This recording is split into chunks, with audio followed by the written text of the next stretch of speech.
Welcome to the Popcorn Talk Network, for the online broadcast network that features movie discussion, news, and interviews. Press 1. Popcorn Talk. We talk movies. From the Popcorn Talk Network, the online broadcast network for movie talk, and the schmoes know, this is Guilty Movie Pleasures. In-depth discussion on movies, no matter how guilty they make you feel. Oh. What's up, Guilty Movie Pleasure fans? We are back. Ben is back. He was out shooting the DVD extras for Meatballs Full of Love. And Jesus. Tell him what I was really doing. Ben was out shooting a movie that he wrote and he produced and he starred in. And I didn't produce it, but I did. My wife and I wrote it. My wife, Renee Dorian, and I wrote it, and it's called The Funhouse Massacre. Yeah. Tell the... Yeah. Oh, thank you. Thank you. I'm back. We had a good time without you, but it's much better to have you back in town. Tell everybody how the shoot went. It went awesome. We have a great cast. It's all on IMDb, so I'm allowed to say it. Okay. Robert Englund popped in for a little bit. We have Clint Howard, Jerry Burns, Scotty Thompson, myself. Yeah. Renee plays one of the lead roles. It's nice. It's a really fun horror comedy, kind of in the vein of Scream, but ramped up a ton. Robert Kurtzman. Should we say cranked up a ton? Cranked up, yes. Robert Kurtzman did the gore, so it's the gore is crazy, and I can't say anything about the villains yet, but we're going to start leaking photos. I'm guessing one is a clown. If it's going to be crazy. I can't say anything. I'm sworn to secrecy. Now, had any of the villains had any of them seen Cloudy with a Chance of Love, or was no? I don't think anyone other than house moms. House moms, is that house moms? Dance moms? What other kind of moms are there? There's moms. There's. I could have just said moms. I didn't have to say house moms. I don't know what that means. Struggling at home. No, my mom saw it. She loved it. You know what's funny though? When Cloudy with a Chance of Love came out, my IMDb rating went into the 6,000s, which is ridiculous for how little I've done. And then it's real good. And then it plummeted after a week later. It's now in like 25,000. Yeah, but when Funhouse Massacre comes out, it's back into the 6,000s. I love that it's a win to be in the 6,000s, where it's like, yeah. And then, Jason Statham comes in, he takes you straight to the 10,000s. And if I get Jason Statham to co-star with me in a new movie called Crank 3, Merry Cranksmas. Merry Cranksmas. Now, it's actually the spoof. You guys can tell that we're talking Crank today on Guilty Movie Pleasures, and Ben was in a sketch group a little while back called Dingus Con, and they made a sketch called Crank 3, Merry Cranksmas. Wow, you fucking now, you cunt. It starts off saying, "My name is Chev Chelios, and today I didn't die again." And then the whole thing is, first they poisoned him, then they stole his heart, now they've stolen his Christmas spirit. And much like the movies, we stole almost all our shots. We shot in like the Burbank Mall and ran around, and we had to find a caroling group, and there happened to be a buddy of mine caroling up the escalator as we walked by. Done. What? How does that happen? It was funny. We have a shot of me like stalking Santa. We eventually got kicked out, but ironically, right after we finished our last shot, security finally was like, "You got to get out of here." Wow, all the way to the final shot. Well done. I'll post it for the GMP. Now, it was before I had really good cameras, but it's still cool. If you guys want to check out some of Ben's great, you have some great sketches out there. Some crazy. They're varying degrees of whatever. Some of them are really funny.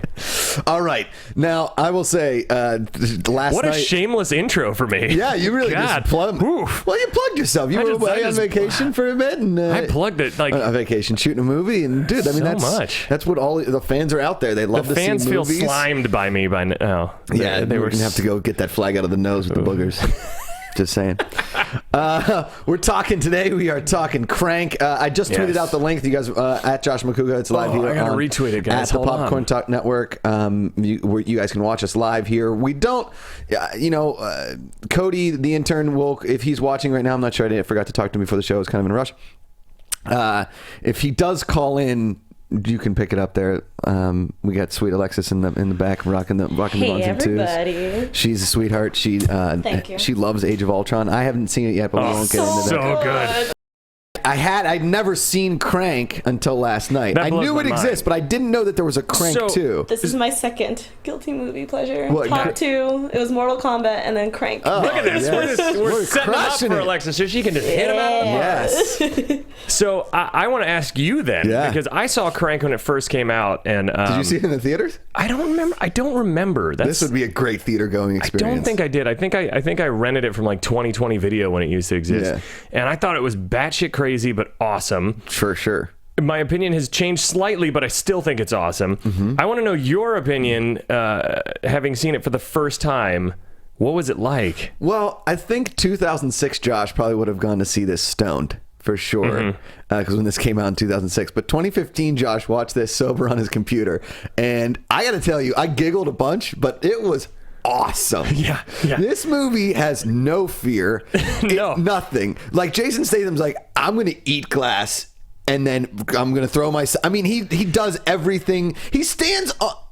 This movie, we'll get to that. This movie is the definition of a guilty movie pleasure for me. It 100% is, because, and it even got a decent rate. It got like a 61% on Rotten Tomatoes.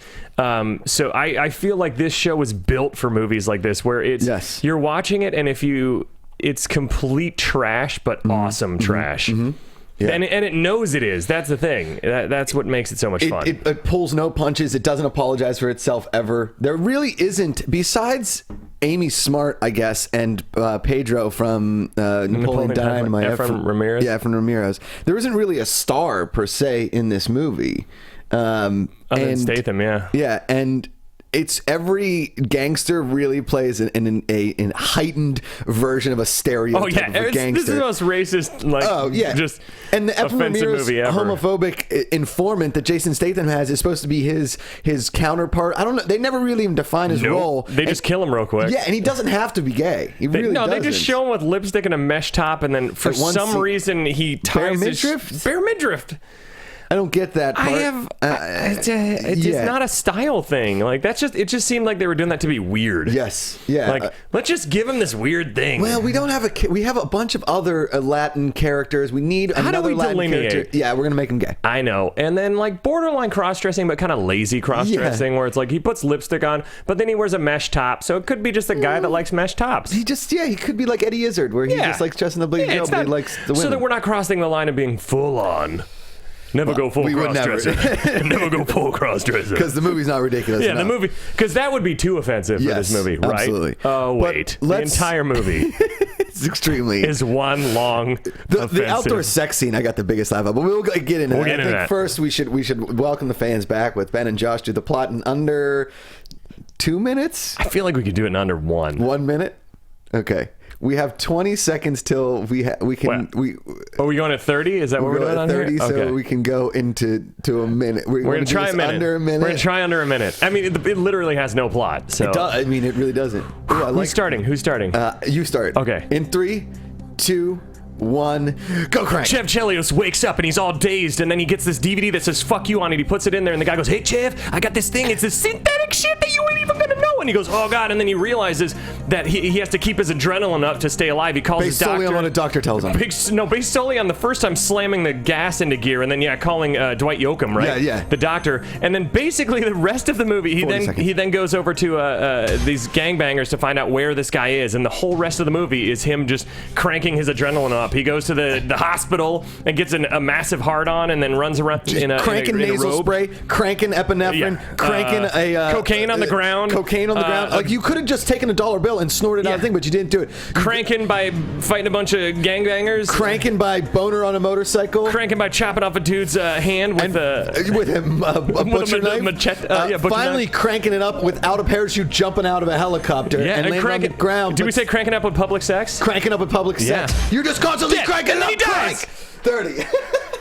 That plot synopsis, if anyone out there was confused, it's because the movie has no plot. It doesn't. It's a series of video game moments. It is literally a beating heart. Really, the movie is it's a ticking clock. If you put the ticking clock into a heart, like I consider this Speed on Crank. Yeah. which is, you know. So just to clarify for anyone who hasn't And seen he this. never really did any crank except until he got injected. Synthetic stuff is going to kill you. So I break my TV. I really love that TV. I just fucking bought that TV. It's when Best Buy was still really killing it. Oh, you know? no, actually, it was when Circuit City was still around. Even. So then I go and I get in my fucking car and I'm starting to fade. I had to run over a BMW in the parking garage. I push it, I gun it, and then I crash, and then I go and I find these gangbangers, and I'll go and do some cocaine there off the ground like a fucking just like a junkie. At the Sin City Disciples. And then I'll say, "Who wants some white meat?" I believe we have that quote from Jason. Say, Jason, could you call in and tell me who you got white meat? Yeah, exactly. So I came in and I said, "Who wants white meat?" Which funny enough, is every time I go to Taco Bell, I ask for the chicken soft tacos, and they give me dark meat, and I go, "God damn it!" Yeah, exactly. And then I jump up on the counter with a hospital gown and a full boner, and I go straight to the girl working the counter. And then I get there. Oh, you're gonna keep going with the joke. Oh, sorry, I almost did it. It's all right. I say to the girl on the counter, "Alexis, I fucking swear to Christ, if you fuck this up one more fucking bloody fucking time, I'm gonna freaking flip the frig out, you know?" I'm sorry, mate, but I feel like you didn't speak English at the end of that. I know, I fucking didn't, you know. So then for some reason, I go into a hospital and I change out of my clothes so that I'm inconspicuous in a hospital gown with a giant gun. I didn't even need to take my underwear off. Two giant guns. I had a boner and a giant gun. Oh, bazing, da-ding, choo. And then the rest of it is just chaos. I guess we should talk about the plot holes. What do you think? Yeah, let's. You want to keep going with that? Hey guys, so I couldn't find what the actual term was, but I did find out what the meaning of crank is. It is a low purity form of methamphetamines. Thank you. Methamphetamines. Oh. And it is administered in a powder form. Huh? Okay, so basically like meth, or like Yeah, pretty much. yeah. So like street meth, basically back alley, country forest meth would be called crank. Yeah. Yep. Okay, So I do want to talk about the that's as white as we discussed. back alley, the crank. Excuse me, may I have my methamphetamines? I would like also, before we get into this Yes. real quick, this movie has no relation to Christmas with the cranks. See what I did there, guys? All right, I'll see myself out. Yikes! Buzzing. Where do we start with? This show has been just like crank, just absolute mayhem, nothing to it. Can we start with the sound clip where he describes the synthetic thing? Because this is the best exposition ever, where he comes on and he's like, This shit right here I gave you, this is some high-tech sci-fi Chinese synthetic bullshit. I know exactly what the fuck is in this shit, dude.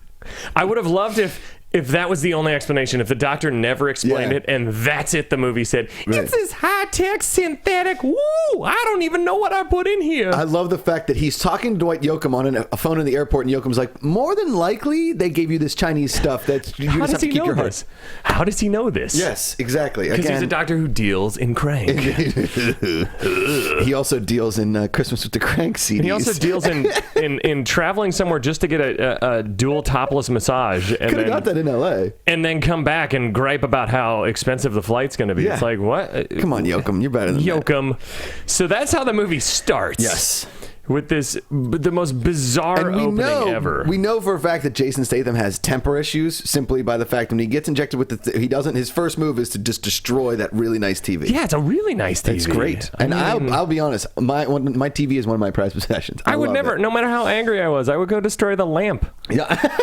Maybe take a knife to the sofa. Like Andrew Santino says in his stand-up, nobody buys lamps. Lamps are just there. You have lamps. Nobody's ever bought a lamp. No, because you get them at a yard sale after it's shut down and it's like free. Free lamp. And you go pick it up and you plug it in and you hope it works. Yes. And doesn't start a building fire. Right. You know, That's also what happens with their Christmas with the Crank seed DVDs. You can get them at your... All right, that's my last Christmas with the Cranks jokes. Sorry, guys. Jesus. So basically, I'm Jason Statham, just telling Christmas with the Cranks jokes. I was originally supposed to play Ben Affleck's part. I bought a lamp. Oh, Alexis bought a lamp. Epic fail, Way to go, Alexis. stupid. Nobody buys lamps. Don't call her stupid. You should have been on Crank, just cranking it up. It's not. So I'm then- poor. Shut up. So you shouldn't have bought the lamp. You should have either stolen it or got it from free, or it just appears in your apartment one day. Yeah. Okay. True. There you go. Touche. So then, okay, so this happens. We're back to Crank. Go back to Crank. Then he gets in the car and he starts fading. And then basically the movie... When he fades, it's a lot like whoa. Yeah, it's like... And there's always a phone call that's like... what is up with that? It's like the phone call is on a bad record player. That's his perception of it. Perception of it when it fades. For me, I wrote down that it's like every time that the writers were afraid the audience is getting bored, they're like, "All right, let's figure out a new way to crank him up," you know. And so the first way is he crashes his car, right. and then he goes and fights a bunch of gangbangers, black bikers, like the black biker gang. Which is my favorite part about that is disciples. When they show the outside of the bar, it's like bowing in and out, like they're fighting so much it's bending the brick exterior, like Neo in Matrix when he goes like, It's such a weirdly stylized movie where you can't take it seriously at all, and it's not supposed to be. That's the point. Yeah. But it's and then every now and then just a weird subtitle will pop up, like epinephrine or like cunt across his head. Yeah, we have that clip. We have that clip.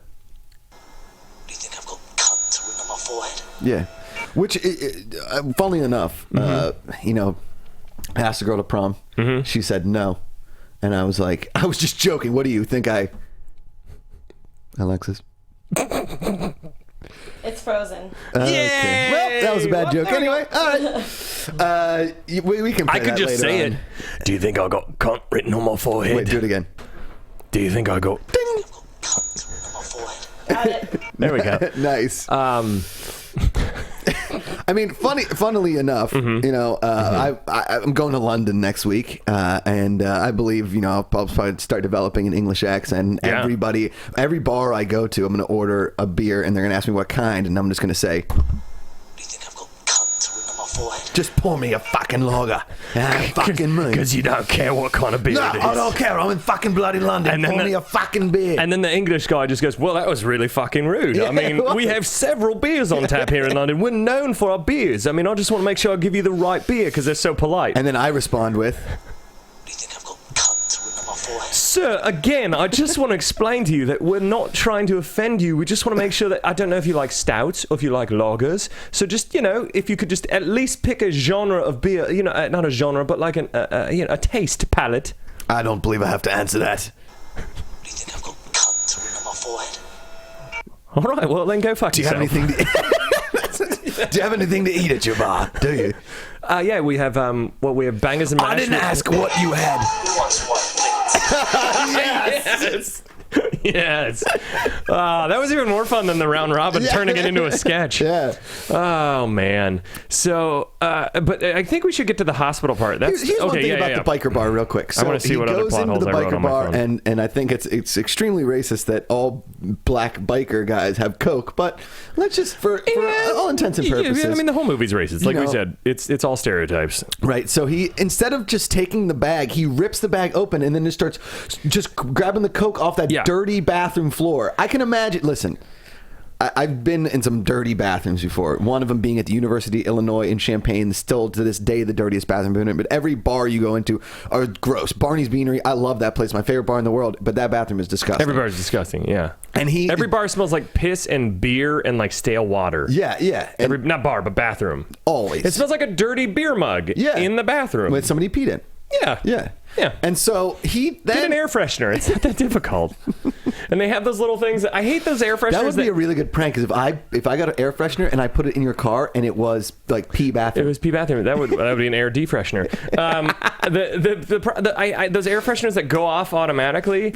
I feel like they always go off when I'm in there, and I get a little offended. Like, dude, you stink. I have good hygiene. And I always think that somebody's in there sneezing in the toilet when it's going off. I have to like look under the stall because that's what it sounds. It sounds like just like the most demure sneeze. It's man, there is just an adorable sneezer in this bathroom. That's how the bartender in London sneezes. Please don't call me a cunt again, sir. Alexis, I believe. Here's the. We haven't even gotten to the car chase where he gets chased by the cops, drives through a mall. Oh. Man. And the greatest moment, one of the top 5 moments in the movie. Hold on. He drives, he's in the car and he's on the phone, and you just see like a plate glass exploding in the car. And then suddenly shots. Yeah, he's just driving. That shot's amazing. It is awesome. Because it's clear that he actually is driving in a mall. Yeah. And then it's clear that he's not. He lands the car perfectly, splits the middle of the escalator, and he rides up the car like he's a Star Wars character running across. And it's the worst green screen. It's the worst green screen ever. And also, how did his giant car fit in one escalator that's barely big enough for two people? Yep. When you're trying to, when two people are standing on the escalator, for me, escalators are faster stairs. Yes. Not a way to just sit there and relax for 15 seconds. So when two people are there and I can't even get through, how can a giant car land in there? And it's not going to, there's a weight limit. Up. There's a weight limit. I guarantee you that car is a bigger weight limit than that escalator can handle. I know we're poking holes in the logic here, but it's hilarious. Keep going with it. It's hilarious to ride a car up an escalator. And again, he the funny thing is he rode that car up the escalator. He ran to the food court and he stopped at the Panda Express and he said, Who wants white meat? yeah, exactly. And they said, sir, we don't carry white meat in the orange chicken. So he ran across to the sushi place, which is in every food court, and he screamed, Who wants white meat? and then they didn't have the white meat. So he went to McDonald's. So he ran to McDonald's, got that all white meat chicken, and the guy behind the counter said to Statham, Who wants white meat? And Jason Statham said, "Oh, I do, motherfucker." yeah, and no, he actually responded Oh, with, wait. Who wants white meat? No, he actually responded with, Does it look like I got cunt written on my forehead? Written on my forehead. yeah, because he obviously wants the white meat. Yeah. He's been to every place in He's the been food, everywhere. the food court. And, we just, McDonald's, if you'd like to sponsor us, we'll eat all white meat chicken on Yes, our show. we will. And as many And, chicken nuggets as we can put in our mouth, we'll eat all white meat. I might spit them out. I might have a spit bucket. You don't like chicken nuggets? I don't know. I can't tell because I have them and then I always feel really bad Chicken about myself. McNuggets are I could eat 40 They of taste them like in a sitting. childhood. Oh, it's They do. amazing. I don't like chicken. Yes, Alexis knows. I don't like chicken nuggets from anywhere else. But Yeah, you're right. McDonald's. No, they're delicious, but then I always feel like I shouldn't be eating it because I'm an adult. Well, we shouldn't be eating a lot of things because you're an adult. Doesn't it feel like it feels like a kid food? Yeah, but it's Hell amazing. no. Yeah. Well, Alexis, you're obviously a child. Whoa! Oh, Shut your dirty whore mouth, Macuga. Hey, I believe Jason Statham has something to tell you. Do you think I've got cunt written on my forehead? this is definitely going in the explicit section on YouTube. Super explicit. So, question. Go ahead. Do you think that when he goes into the convenience store and he's jamming all the energy because drinks that's and right stuff? after the Yeah, mall. right after. Yeah. He gets in a cabin and then he goes and jams a bunch of energy drinks. Yeah. Now, is that because good? outside of the mall, cops aren't swarming yet. There's a cab just waiting for him. Totally, just chilling. Because everybody takes cabs at the malls these days. Yeah, of course. And everybody valets their cars at the Sherman Oaks Galleria, course, right? yeah, of course. So no one other than LA people will understand that. But when he goes in there jamming all these energy drinks, I was wondering, is that positive product placement for Red Bull? Or is Yeah. it because it's Or equating Rockstar. it to basically cocaine, which it kind of is. But That's true. I wondered That's if true. if they had to get clearance or if Red Bull was like, Just shit, yeah, put man, it in that's there. pretty much what we are. Yeah, like jam these people up, get them all cranked up. Now, here's my favorite part in the movie. Is after he attacks Oh, yeah. the guy in the convenience store, he takes all those pills, he's chugging Red Bull, he's chugging anything that has caffeine. The guy's like, I'm going to call the cops. So he throws the guy who's working behind the counter and he screams, Al Qaeda. No, it's the cab driver. Oh, it's the cab driver. It's after he dives in the pool, and which, by right. the way, we should talk about that real quick. He dives in the pool with the main mob boss dude, With his pants and shoes on. with his pants and shoes on, and no one stops him. Like Nope. this, we'll get to how later on the world's worst security for a mob boss pays off at the Ever. end when the triads show up. Yes, exactly. But like, what? Nobody is like, oh yeah, this hitman dude that is dying and is causing chaos just jumped in the pool. Maybe we should shoot him or something. Get up. And then they have like a 10-minute conversation while water's going. That Funny that scene enough. grosses me out for some reason. When they're just like slobbering and spitting out water. I don't know Funny why. enough, It was Statham, weird. you can hear his British accent underwater. Very few English actors you can hear their accent underwater. Get up. It's like when they sing. Yeah. You can't hear it when they sing or when they're underwater. It's weird. weird. It's this It's a weird, weird thing. British thing. It's so crazy. now back to the cab thing. He comes in because he's soaking wet. He's like, "You're not getting in my cab when you're soaked. You're Yeah. gonna ruin my cab." Makes no sense. No. And then he throws him down and And he screams, Al Qaeda, Al Qaeda, and a gang of unruly a seniors. gaggle, I would call them. A gaggle of seniors. Of unruly senior citizens, unruly geriatrics attack the Al Qaeda because obviously their demographic hates the Al Qaeda the most. And there's a scene where a grandma legit breaks the cab driver's legs. It's crazy. It is really disturbing. It's like I rewound that to see if I saw it correctly. it's one of those things where I get because this movie's so trashy. accept it. It's so good. It's so funny because it's just, it's making fun of American culture in every way, and it's making fun of every stereotype. Yeah. And the fact that, a bunch of geriatrics, and I couldn't tell if I needed to rewind it, and I didn't. I couldn't tell if they were actual old people or people with old wigs on. That's a good call. One of them looked like an old wig. They really jump on that they guy body quick. slam him. I mean, they crush him. And an old woman breaking a man's leg. She'd probably break her hip in the process. Exactly. I would be... Unless they just ran him over with their rascal scooters. The live chat is hilarious. What is happening? I'm reading. I'm pretty much having a conversation with the people in the chat right now. Oh, nice and work, Alexis. We're all talking about just different things that we've been saying this whole time, and apparently they're upset. You called me stupid and said that I was very pretty, and how dare you? Hey, I immediately said he should not have said that. Alexis, It's a joke. It's okay. Dummy and stupid are things that I call people lovingly. That's one of my favorite things to say. That's how every time I show up, I'm also still single. Every time I show up to the show, he just goes, "Hey, dummy," and I'm like, "Hey, jackass." It's just really funny. Alexis, I love you. You know that. I know. Now, and you're absolutely adorable, and you're a fantastic engineer, except when you botch the sound clips. I'm trying. I'm doing 8 different things. Hey, Alexis, I believe that I went into Chick-fil-A last night, and all they had was dark meat chicken, so I just took my pants down and I said, "You're wrong. You're welcome." That is not an image I wanted to keep in my head forever. It's too late. It's too late. I'm gonna wake up screaming about just nightmares of Josh's white meat. Then the next scene it goes to is where he goes and kills the Verona's brother, which is the greatest. When he chops off his hand, and there's no blood. The dude's punching him with his nub, and he hits the ground, and he's like, "Oh!" And the nub is clearly like the length of a hand, though. Still, yeah, and no blood's pouring out. It's already been cauterized and perfect. Because he punched the ground, and the ground was hot. Yeah, it's a little hot. It's blacktop. It's hot. Yeah, he cauterized it in that moment. And then one of the greatest killings in movie history when he shoots him with his own hand, pulling the trigger with his own finger, and his own gun, and then just leaves his buddy there covered in blood, like, "See you later." What a dick! I would not be friends with that guy. Using of the rolling pin guy, he gets sprayed with blood, and then he gets up and he's like, "Puta," and he just kicks. He has no fighting There's skills. no character.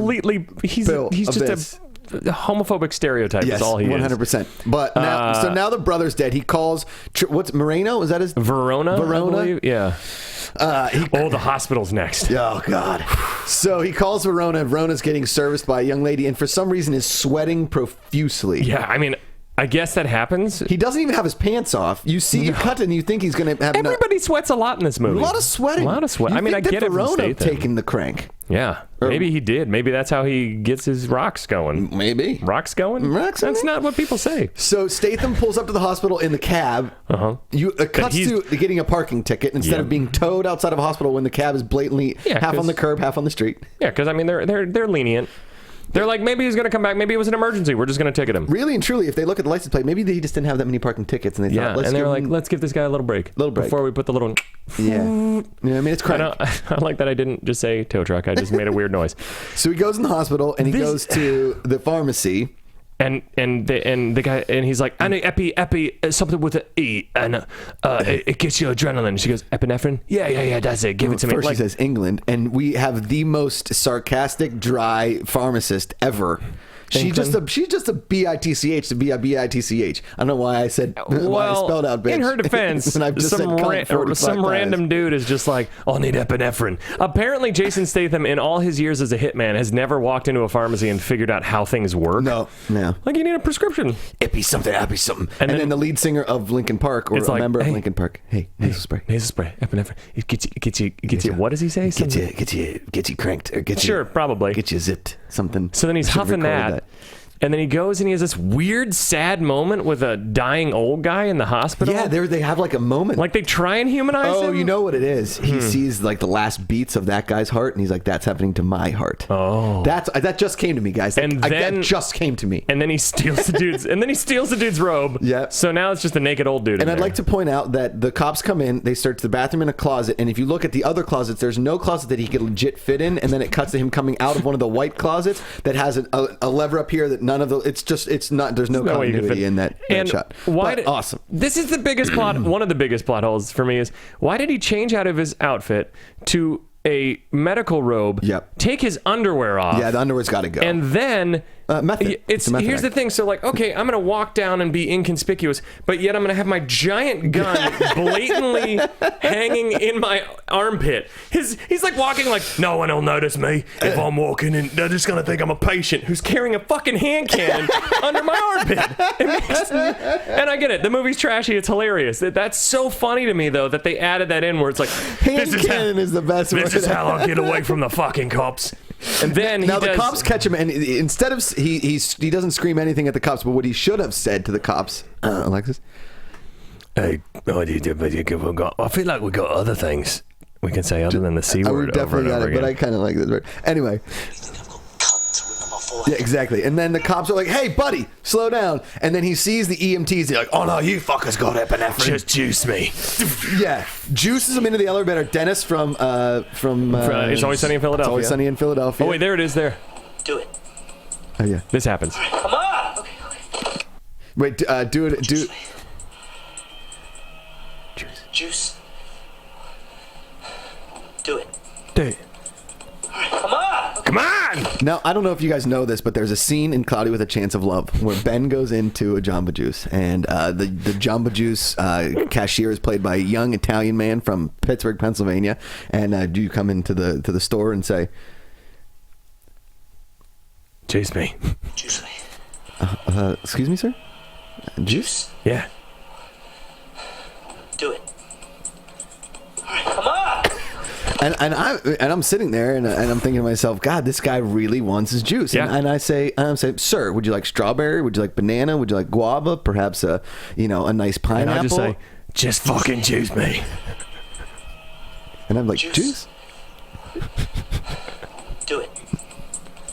All right, come on. Such a long audio clip. It is. My for bad this on game. that one. How about this? So then he gets a bunch of the epinephrine. I was gonna say that my phone was dying, and I went into the T-Mobile store, and I was like, I need to make a call.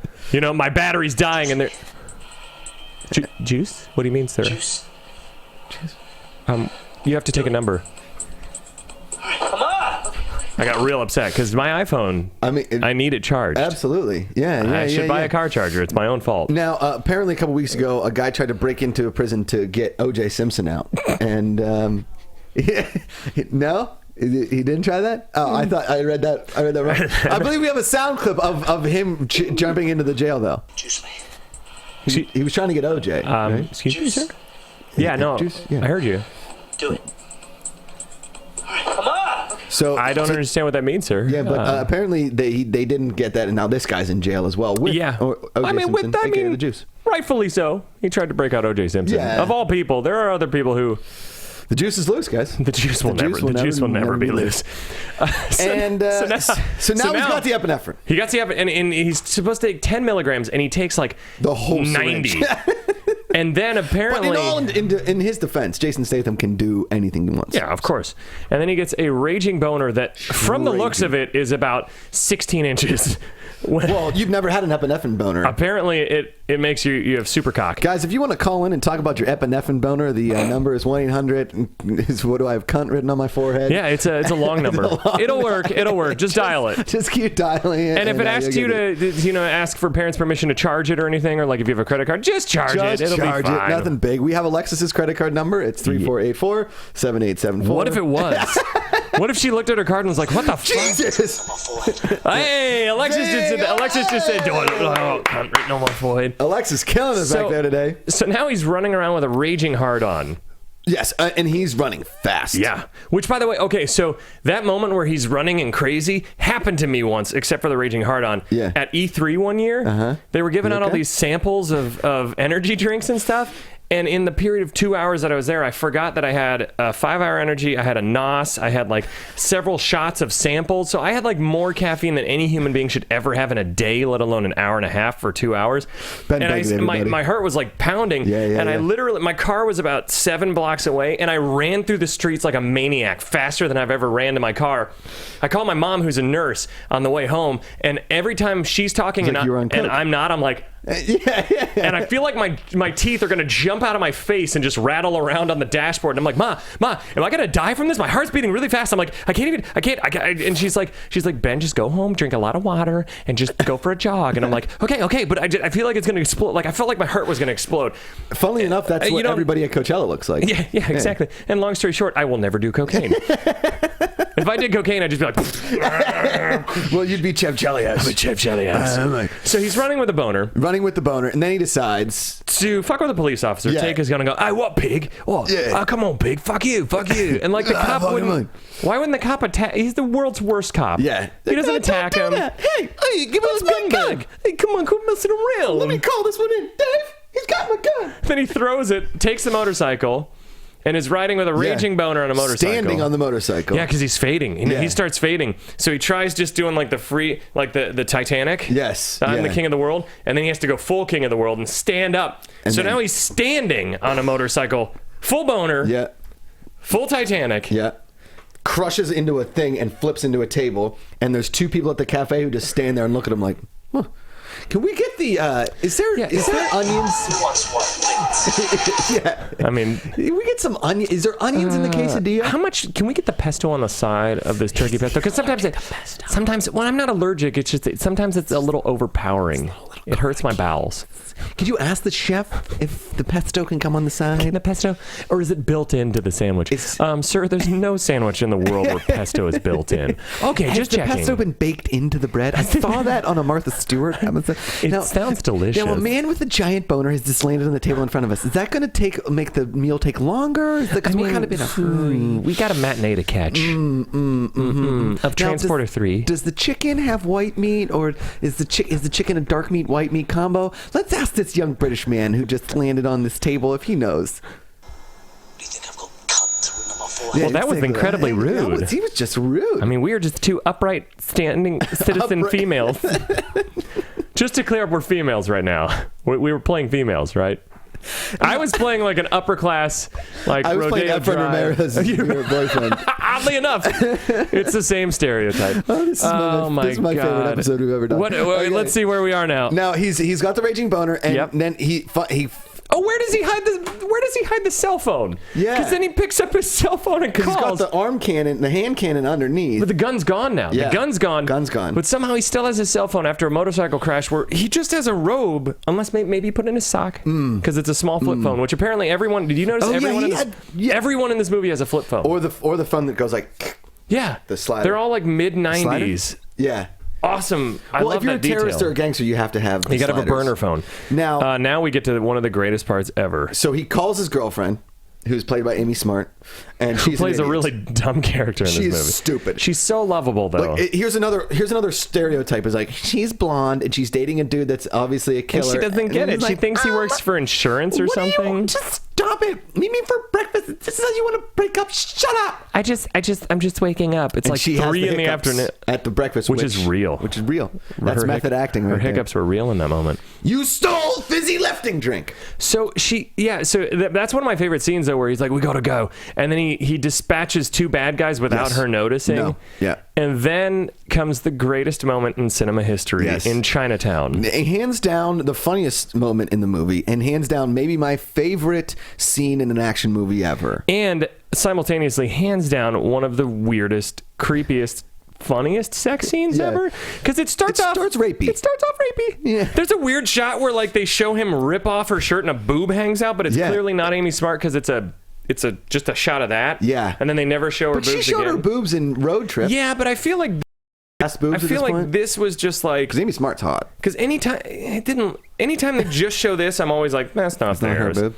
So it's really weird that he's like clawing at her like, come on, just fuck me. And she's like, clearly, no. I mean, it's really... And all the Chinese people are like, it's a performance art. By the way, we read on IMDb fans out there that all those non-actor reactions in that scene were real. Yep, those are real people. So that means if this was that ABC show or whatever, what would you do? Apparently the answer would be nothing. Yeah. Because you've seen that hidden camera show where they go and they like do something crazy and they see if people intervene. Is that the one with the mom from Goldberg's? I don't know. No. That's a prank show. This is more like showing people intervene when a guy's being abusive or something. It's more dramatic. I think it got canceled because it's terrible. But then a tour bus of Asian girls. Yeah, comes. so there's they're doing this in front of like children. Yes, like high school kids. They're like fake fucking in front of high school. And for all they know, they're really fucking. Yeah, they're crushing butts. And they have the greatest moment when he so finally she's like into it. Yeah. She's like, "Take me now, big man," and he can't get it up. And then he puts her on a newspaper stand and starts slamming away, and this moment happens. Time's up. Nope. What you been doing? Sorry, no, the public sex one.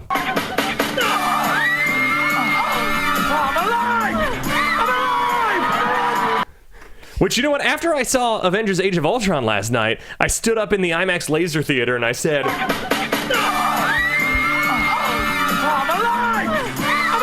Just to clear that up, I did not masturbate in the theater. Just to clear that up. I had a major allergic reaction while I was on vacation last week. I had some macadamia nut covered fish, and I got my the allergy taken care of, and I screamed...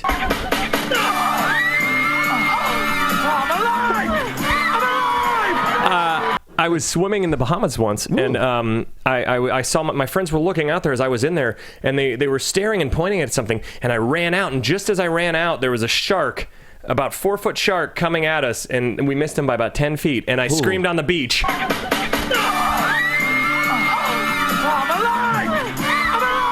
Yeah, it's pretty good. Oddly enough, the first time I ever had sex, I screamed.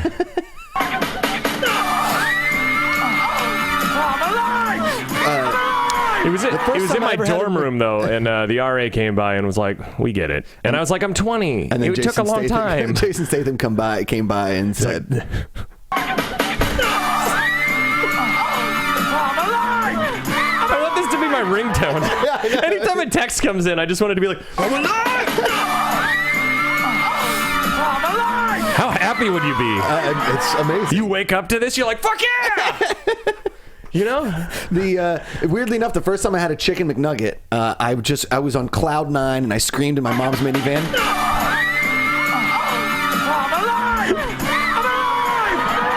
Yep. Mm-hmm. I love this so much.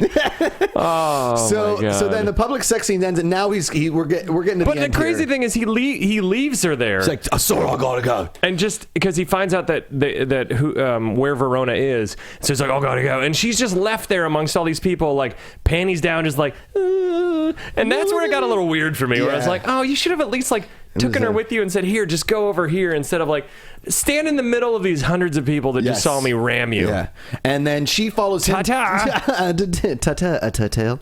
And so then he finds out where Verona is, and then he gets to the warehouse. He gets to the warehouse, and where it's a trap. It's a trap. They've gotten his buddy Ephraim Ramirez, and they've killed him. They hang him real quick. And then there's a shootout. There it is. Where Jason Statham, Chev Chelios, uses, because he cares about his friend so much, he uses him as a human shield. It's not the best. In like the goriest moment ever, where just blood spraying everywhere, and you're like, they really didn't care about this character. We're missing one thing. He sees his buddy on top of the roof. He's like, "What the fuck are you doing here?" Oh yeah. And then this is where the ding comes in. Ding. Time's up. What you been doing? What you been doing? Right? He throws him off the roof. I know. It's crazy. Is every time, Christmas time, Thanksgiving, when the timer goes off in the oven, I say, "Ding. Time's up. What you been doing? What you been doing?" And because I throw the turkey at my parents. Yeah, because your family's very specific about like the length of time the turkey's in the oven, and you just wanted to eat. Exactly. And if they're in my way, I'll come at you like a spider monkey. You know what I mean? You got to just all kinds of limbs. Same thing as like Tasmanian devil style. Yeah, like when I'm at the tanning salon, and I don't want to stay in there any longer. And the guy's like, "You stay a couple other minutes." But if that ding goes off, I say, "Ding. Time's up. What you been doing? What you been doing?" And then I shove him in the tanning bed, I lock it, and I leave him for dead. I'm violent. Now I'm Jason Statham. There's a warning out for Josh Macuga's arrest. Chev Chelios. My accent just getting trying worse. to think if I have any ding jokes. I might not. It's there's the song "Ding Dong, the Witch is Dead." This one is "Ding Dong, the Mexican Gangster is Dead," and it starts like this. Ding. Time's up. What you mean, Dick? What you mean, Dick? Yeah. Ding dong, the Mexican gangster's dead. He's dead on a roof. Alexis didn't like that one, or did she? She liked it? No, she wasn't. I can't decide if that was offensive or not on our part. Is it no, offensive? because we were talking about the movie. He's and a Mexican gangster. Yeah, it's just stating what his character was. Yeah, exactly. It'd be more offensive if I analyzed how offensive it was. My white guilt is showing right now. And then we go, and he gets in the shootout. He uses Efren Ramirez. He basically kills everybody, except for... no! Then there's a great shootout where they chase him through the sewing factory, right? And then he shoves the dude's hand in the sewing machine, and he's just sitting there. It's like, it's one of the coolest moments in the movie. He uses everything in this movie as a weapon, which is it's awesome. Great. It's so great. We're running out of time here. Smash cut to the roof with Don Carlos. Which is where I said that the biggest plot hole for me is apparently Don Carlos has no security up there. No, he just walks in. Because Statham's like, oh, I'm going to kill you. And then he goes like this, and dude gets shot in the head, and you're like, how'd that happen? Yeah. Turn around. Suddenly the entire triad... And they haven't noticed. How did 12 people show up behind him and nobody was like, we're so focused on Jason Statham because he's a handsome man. I get it. Great chin, good jawline. Great chin.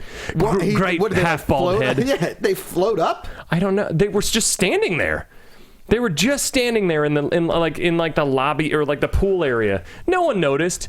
And then the craziest shootout ever happens. And then Statham goes after... the helicopter. Don Carlos gets killed by Verona. And then Statham goes up in the helicopter and they're fighting. That looked real. It did. Until it looks not real at all. Yeah. But when he's fighting and he's hanging out of the helicopter, I was studying that and I was like, that does not look like green screen. No, it was good. It was really good. I would not. And then he rips. He cracks his larynx. Yeah. And then he falls and he calls Amy Smart as he's falling midair. Down. He rips his throat. Yeah. And then he's falling, and then you can actually hear on the phone because there's not much wind going on because it's not like you're falling from the sky. And he calls and he says he loves her, and then he lands, and then his eyes still open, and you're like, no, it's the greatest thing ever because he lands. It's this beautiful slow motion shot, and then he slams on a car, flips, lands on his face. Now, and his eyes there, and right before the credits, he blinks. Yeah, and boom, boom, and a heartbeat. Yeah, which then sets up Crank 2 High Voltage. Now we're not going to do Crank 2 High Voltage because I didn't get to see it, and also Ben said it's not really a movie. It's just a clusterfuck of ridiculousness. That doesn't mean it wasn't still awesome. I will watch it, but it basically becomes, if you can imagine, a parody of the first film. If you can imagine something more insane by about 100%. Then Crank 2 High Voltage. Yeah, I think what Steven said when he first came in here, it really feels like it's the afterlife and it's a fever, like a dead person's dream. What's the questions from live chat? Do we have any? Yeah, we have 2. Go. So shoot. We have...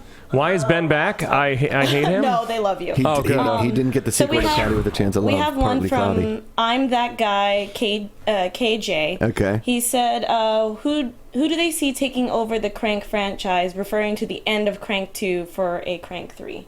Oh, I don't think it's more for Ben, I guess, since you've seen it. See, I thought Neveldine and Taylor actually were going to do a Crank 3, but I don't know. I'd have to look it up, but I don't think that's happening. Well, we need a bald actor. We need probably somebody other British. No, because Jason Statham's alive after the second one again. I mean the second one again. Director then. I think that there was supposed to be another one, but I assume that the second one didn't do so hot. I want there to be a second one because when you see the second one, they end it. And it's even more insane. Crank 3. Should I just tell you how it ends? Or do you want to see it? I'm sure I get it. It ends with him completely on fire, flicking off like the camera. And then they show him in surgery with the doctor again. And he's like fully burned. I mean, so it's like Face Off. Spoiler alert! Oh, sorry, everybody. Our bad. But Crank 3. Maybe there was confusion because we said Crank 3, Christmas with the I did make a spoof called Crank 3, and actually the directors liked it so much they put it on their homepage of their website. Oh, nice. Yeah, it's pretty sweet. We got one more fan question. Bill. He says when Bill. Bill Polyhan. Oh, Bill Polyhan's a great dude. Yeah. Bill Polyhan. He said, can you guys do Batman and Robin? It's so funny because it's so bad it's good. Batman and Robin, I'm still traumatized from when I saw that in theaters. Yeah. I remember being like a teenager seeing it and walking away going, get froze. All right, everyone, chill. Chill. I'm not opposed to doing it. I'd like to get back and do a few more that I like first. more, yeah. Because here's the thing that happens anytime we do a movie that we hate on this show. Yeah. People lash out at us. I know. They get mad. Because I really enjoyed the shit. I enjoyed the shit out of this. Like when we didn't like Howard the Duck. Yeah. People were not happy. Yeah. So, But we will do I'm not Batman and Robin because I feel like that's the We'll only do it. guilty movie pleasure of the Batman franchise. Forever's kind of guilty. Yeah, Forever's pretty guilty. Batman Forever is a better guilty movie pleasure. Batman and Robin is just terrible. Yeah, it's not good. But it could be fun to watch. I have not revisited it since theaters. I'm not opposed to it coming up sometime soon. Yes. The most vague answer to your ever. question, which yes. means anytime between now and 7 months. And Sorry, Bill. Any time between now and if our heart stops from friggin' having synthetic Chinese. Any more stuff. questions? There's one that me and this other person totally agrees with is if you can do Tenacious D, pick a destiny. Oh. That's number 3 for me. Is that a guilty movie? It's a bizarh ass movie, that's It for is, sure. Yeah. I mean, I feel like I've seen it, and it's sure. I don't care. Just tweet at us what you want us, and maybe we'll take. I mean, you guys tweet us recommendations all the time, and we try and get around to them. I'll for favorite sure. some of them, and some of them, if I don't favorite it, means I don't want to do it as a guilty movie pleasure. So I still want to do Long Kiss Goodnight. We were gonna do it this Yeah. week, but Josh he's in the 90s still. He doesn't have Blu-ray, and he doesn't have access to movies at all. I do. Except Netflix. If it's not on Netflix, I Josh doesn't just sent in have my Netflix, so we'll do Long Kiss Goodnight next week. Okay, we'll do Long Kiss Goodnight next week. Oh, okay. Okay, Are you gonna do it? I'll get the DVD by then, and we can watch it and do it because you've been begging to do it's it. a good forever. one. It's a Okay. good. I don't know. I haven't seen it since it came out, so I hope it's still good. So next week, Long Kiss Goodnight. Samuel L. Jackson, Gina Davis, post Rennie Harlan, their own, and Ben. It's great to have you back. This I'm was so much so happy fun. to be back. It's Crank. fun. I missed it. Oh wait, I'm not here next week. I'm in London. What the front door? Does that mean we're doing it or no? Are we doing a thing or no? Are we canceling again? It's up to you. You can All right, we'll talk about it now. We'll talk about this when we're not on the show. We botched it. I botched, guys. I'm sorry. I We'll botched figure it out. You guys can follow us on Twitter at Josh Macuga. At Ben Begley Comedy. And you guys can see my show, youtube.com/Between the Sheets TV. Every Monday we release a new episode, and every Thursday we release a standalone piece, whether a Wheel of Fandom or something fun like that. I'm not going to be here next week. Maybe Ben will be here next week. Either way, guys, it was fun talking Crank. It was so fun. Don't do Crank. Don't do Crank, kids. Please, kids, don't do Crank. Just watch Crank. Just watch Crank and watch Crank 2 High Voltage and watch Crank 3 Merry Cranksmas. Yeah, Merry Cranksmas and Crank 4 Christmas with the Cranks. I got it in there, baby. What if I just punch you? No more Christmas with the Cranks. Must go. Bye-bye. That's a good way to end. Well done. That's a good way to end Until it. then, what's your guilty movie pleasure? From producers Maria Menounos, Kevin Undergaro, Phil Svitek, and the entire Popcorn Talk Network, we would like to thank you for tuning in. For questions or comments, be sure to visit popcorntalk.com. I'm Sir Richard Wentworth, and this has been a presentation of the Popcorn Talk Network. The views expressed herein are those of the hosts only and do not necessarily reflect the views of the Popcorn Talk Network or its owners and principals. Sorry, must go. Bye-bye.